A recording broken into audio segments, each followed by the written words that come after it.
नाज़रीन, आज मैं पाकिस्तान का नोहा लेकर आपके सामने हाजिर हुआ। हजारा नौजवान शहीद हो गए।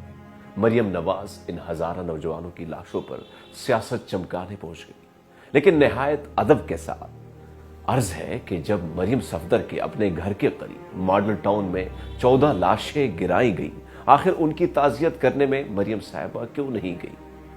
गुस्ताखी की माफी चाहूंगा, मगर मेरे नजदीक वो 11 लाशें हजारा नौजवानों की नहीं है, बल्कि 11 पाकिस्तानियों की है। अफसोस की बात यह है कि हमारा दुश्मन जब हमको मारता है तो वो सिर्फ पाकिस्तानी समझकर मारता है, मगर मरने के बाद हमारी लाशें पंजाबी बन जाती हैं, पठान बन जाती हैं, सिंधी और बलोची बन जाती हैं, मगर अफसोस पाकिस्तानी नहीं बन पाती।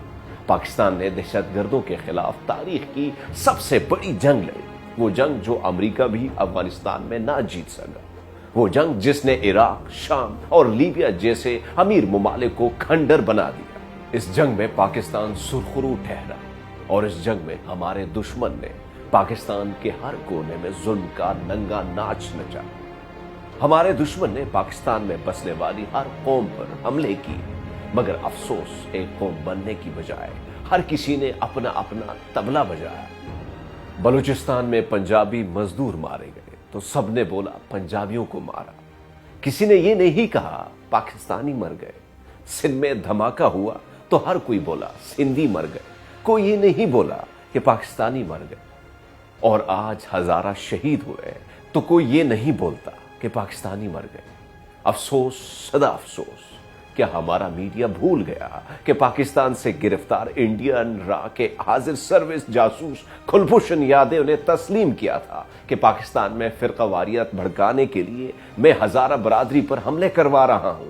Hazara Muslims, the Shia Muslims who move around on pilgrimage between Iran, Afghanistan and Pakistan were basically to be targeted and killed. They were already being done. It was being done, but the level had to be raised to a very high level so that the movement completely stops.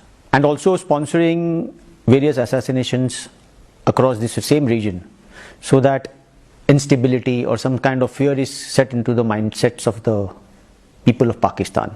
आज हजारा बरादरी की शहादत के खिलाफ, हिंदुस्तान के खिलाफ कितने मुजाहरे हुए? क्या हमारा मीडिया भारतीय नेशनल सिक्योरिटी के एडवाइजर अजीत डोवाल का वो बयान भूल गया जिसमें उसने तस्लीम किया था कि हम दहशतगर्दों को फंडिंग करके पाकिस्तान में दहशतगर्दी करवाते हैं?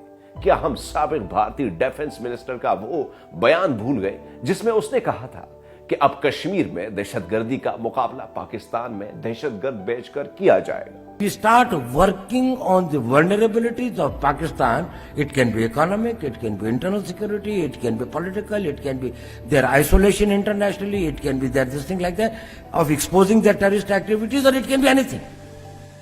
It can be defeating their policies in Afghanistan, making it difficult for them to manage internal political balance और इंटरनल सिक्योरिटी। क्या हम साबिक भारतीय जनरल का वो बयान भूल गए जिसमें उसने लाइव प्रोग्राम में कहा था कि अब हम पाकिस्तानियों को नस्लों, कौमों में तकसीम करवाकर इनको आपस में लड़वाना है? क्या हम यूरोपीय यूनियन की वो रिपोर्ट भूल गए जिसमें कहा गया था कि 7 हिंदुस्तानी कंपनियां दाइश को असलहा फराहम कर रही हैं?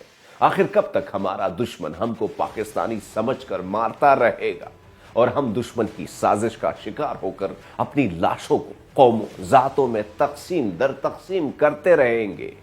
पाकिस्तान की वो कौन सी कौम, नस्ल या जात है जिनके घर से इस जंग में जनाजे ना उठे हों? आखिर हम कब समझेंगे? आखिर हम कब सुधरेंगे? मेरी पाकिस्तानियों से एक ही अपील है, खुदा के लिए एक हो जाओ, खुदा के लिए एक पाकिस्तानी बन जाओ।